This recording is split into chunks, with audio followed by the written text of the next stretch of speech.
Hi everyone, today I'm going to be talking about my experience taking CS70, which is Discrete Mass and Probability Theory over the summer.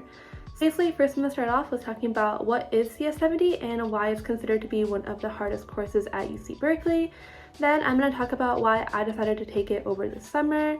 I'm going to talk about the time commitment, what my week looked like while I was taking this class. I'll talk about the grading and exams.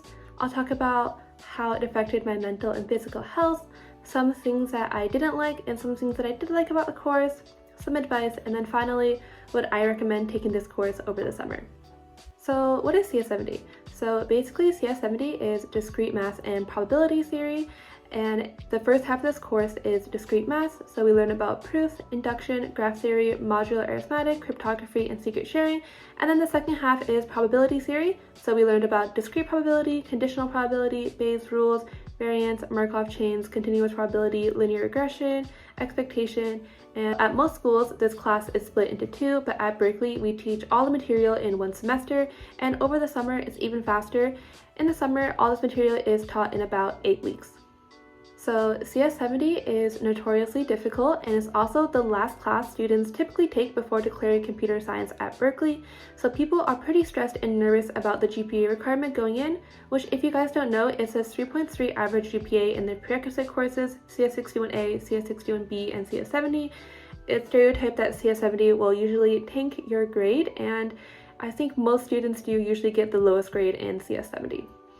CS70 is also known to be a weeder course for the computer science major and is also known to be very fast-paced, have very long and difficult homeworks, and very difficult exams, with the average usually being about or lower than 50%. So now I'm going to talk about why I took CS70 over the summer. Short reason, because someone told me to. Basically, someone said, oh, if you want to do data science, CS70 is pretty useful, and also CS70 is a prerequisite for some other UC Berkeley classes I want to take, like CS188, which is Introduction to Artificial Intelligence. And I know it was a little bit strange that I was taking the class over the summer since I was in data science major. So I was actually talking to someone in office hours and they're like, do you hate yourself, or why are you taking CS70 over the summer when it's not required for your major? And I was like, that's a really good question. I was also just spending the summer in Berkeley anyways because of my campus ambassador job, and I knew I was going to take a class. Alright, so now I'm going to talk about the time commitment and what my week looked like while I was taking CS70. CS70 consumed a lot of my time, especially during the weekdays. Every Monday, Tuesday, Wednesday, and Thursday, we would have 1.5 hours of lecture, 1 hour of discussion, and office hours throughout the entire day. So basically from Monday to Thursday, I was just doing CS70 the whole day, but we didn't have anything on Friday, so it was pretty nice that we had a 3-day weekend, but then homework would get released on like Saturday, Sunday, so I would start the homework then.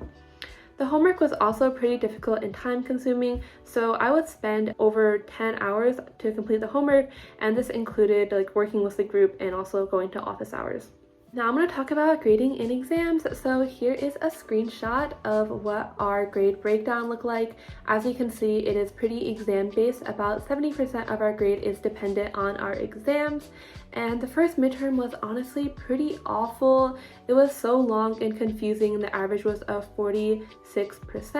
That midterm was really hard, and it was so hard that there was a Piazza thread of people just feeling hopeless after the midterm and wondering whether or not they were cut out for CS and whether or not they should just drop the class or not.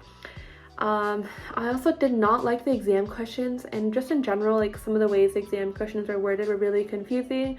I remember I got like no points on a question because it wasn't clear that I couldn't use some theorem in my solution, which I did, so that was really sad. But the final exam was even worse. It was way worse than the midterm. The final exam was so difficult. It was harder than anything I could have ever imagined. And I was like, there's no way the exam will be this difficult. And it was that difficult.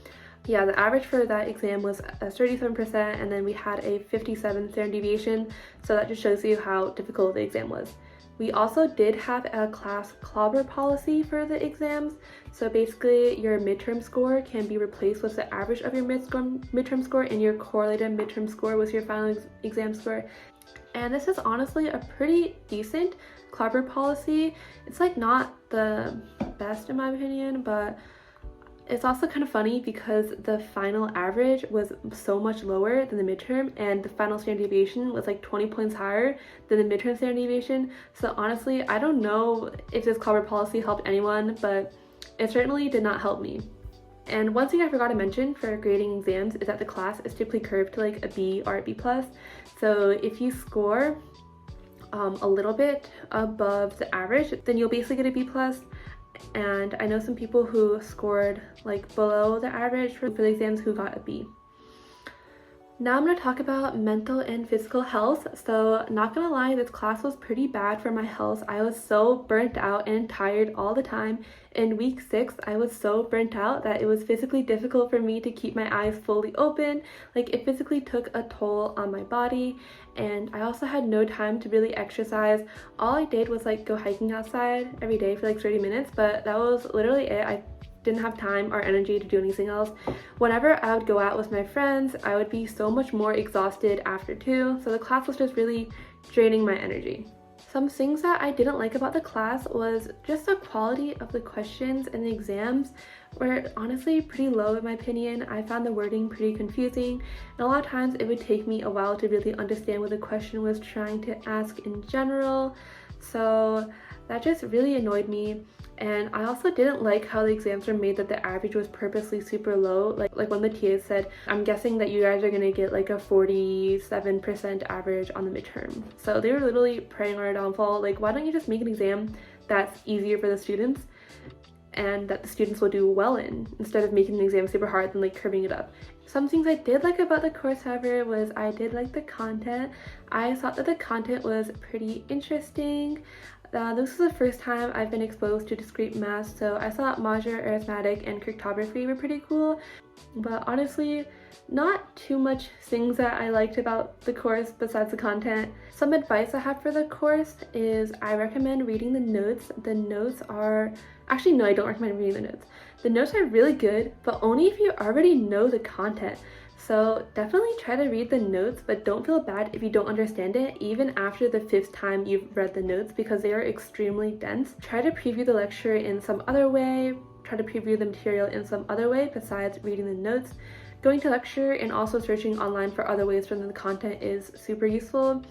Also, definitely recommend starting the homework early and going to office hours early. It's really important that you try to solve the homework questions on your own, because the exam questions are typically like easier than the homework questions. So if you can do the homework questions and just start them on your own, then that'll be really helpful.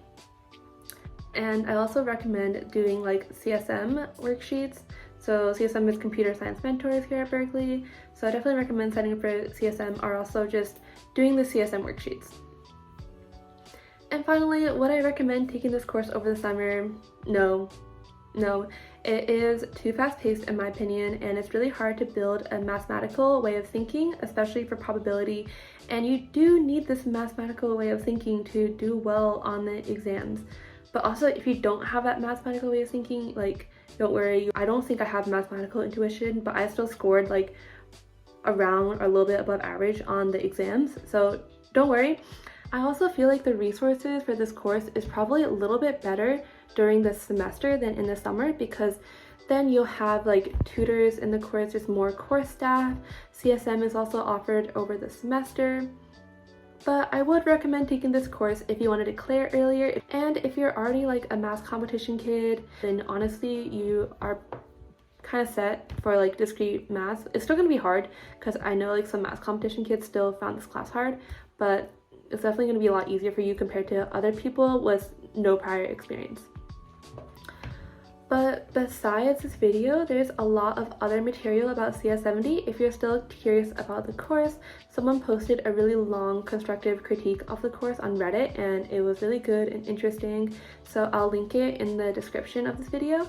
But don't fall down the Reddit hole for this class, or else you're going to get very intimidated by the course, and at the end of the day, it's just a college class. It can't kill you.